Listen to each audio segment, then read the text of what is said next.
L-eks Ministru Konrad Mizzi wara li rreżenja minn Ministru fost il-kontroversja li kompla jissemma fiha anke marbuta mal-Panama Papers kien tħajjar joħroġ għat-tellieqa ta' mexxej tal-Labor. Sorsi li jimmilitaw fil-Partit Laburista li tkellmu ma' The Sunday Times qalu li kienu xxokkjati meta avviċinati minn Mizzi biex jgħidilhom li issa li m'għadux Ministru għandu aktar ħin biex jiffoka fuq it-tmexxija.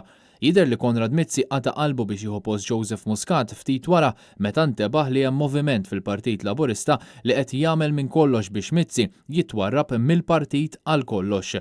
Dan il-moviment jidher li kien iddikjara li jekk jasal jikkontesta Konrad Mizzi kien jagħmilha aktar faċli biex jeħilsu minnu darba għal dejjem. Intant, Joseph Muscat kien jaf bil-famuż imsejjaħ patt imxajtan, mhux biss Muscat kien tal-barka għalih. Dan żvenatu l-Gazzetta illum li qalet li l-kandidati Robert Abela u Chris Fearn flimkien mal-Ministru Ian Borch kellhom laqgħa mal-Prim Ministru ftit wara li kien ħabbar li se jirreżenja. Kien waqt din il-laqgħa li Muscat approva biex Fearn awtomatikament joħodlu postu u miegħu jiġu mbuttati Borch u Abela bħala deputati mexxejja.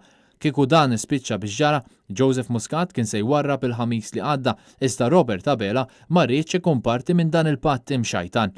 Jidher li dan ħoloq rabja kbira fil-Partit Laburista fil-konfront ta' Robert Abela fejn evidenti bdiet gwerra interna talli dan tal-aħħar ma żammx mal-patt.